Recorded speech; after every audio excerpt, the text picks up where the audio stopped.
बंधु माने आपणकर जदि कुंभ राशि होइथाय तेबे भिडियोटी को थरे शेष पर्यंत निश्चय देखंतु।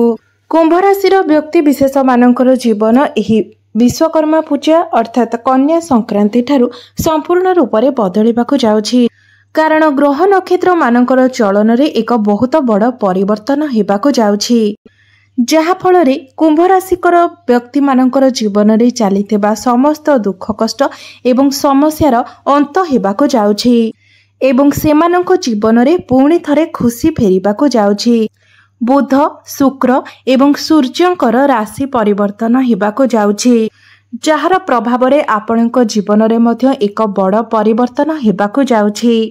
आपणक जीवन रे चलीथिबा समस्त दुख कष्टर अंत हेबाकु जाउछि। पुनर्बार आपणक जीवन रे खुशी फेरिबाकु जाउछि। तेबे आसंतु जानिबा एही विश्वकर्मा पूजा ठारू आपणक जीवन रे कोन सब बड़ परिवर्तन हेबाकु जाउछि।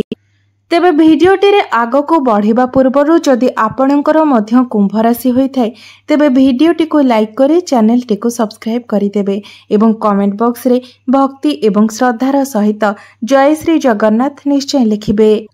बंधु माने पूर्वरु आपणकर स्वास्थ्य खराब रहुथिला, धनजनित समस्या देखा देउथिला। आपण ऋण नेइथिले मात्र ऋण सुझिबाको समर्थ होई पारु नथिले। ऋण करजर मायाजाल रे आपण छंदी होई पडिथिले। ऋणर भार आपणक उपरे बढ़ी जाइथिला। गृह परिवार रे खुशीर वातावरण नथिला। शिक्षा क्षेत्र रे समस्या देखा देउथिला। आपणकर अननेसेसरी खर्च मध्य हेउथिला। समाज रे आपणकर मान सम्मान कमी जाइथिला। आपणको चाकरी प्राप्ति होई पारु नथिला। संतान संतति को नेई मध्य आपण चिंतित रहुथिले। आपणकर व्यापार वाणिज्य रे लॉस हेउथिला एवं प्रेम जीवन रे मध्य समस्या देखा देउथिला। तेबे एही बळी जहाबे किछि समस्या आपणक जीवन रे देखा देउथिला ताहार एबे शेष हेबाकु जाउछि। आपणक जीवन रे पुणी थरे खुशी फेरिबाकु जाउछि। आपणक जीवन रे नूतन सूर्योदय हेबाकु जाउछि। बंधु माने 18 सेप्टेम्बर को शुक्रंकर राशि परिवर्तन हेउछि। 16 सेप्टेम्बर को सूर्यंकर राशि परिवर्तन हेबो एवं बुधंकर मध्य राशि परिवर्तन हेउछि।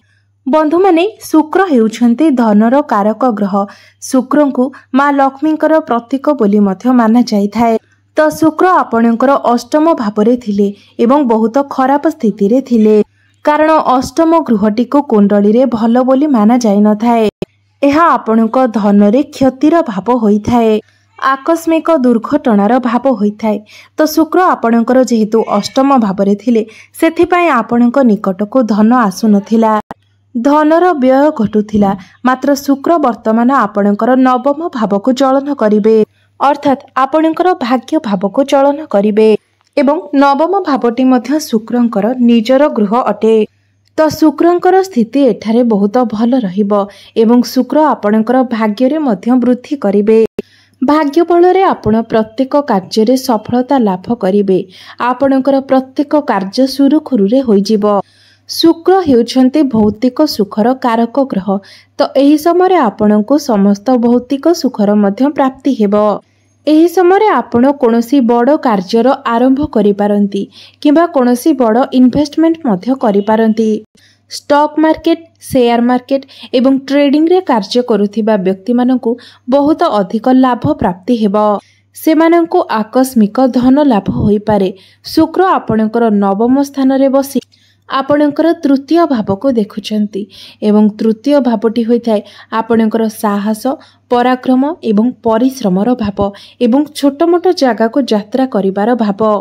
तो एही समय आपण छोट मोट जागा को यात्रा करि पारंती एवं आपणकर कम्युनिकेशन स्किल मध्य एही समय भल रहिबो। आपणकर बाणी रे मधुरता आसीबो।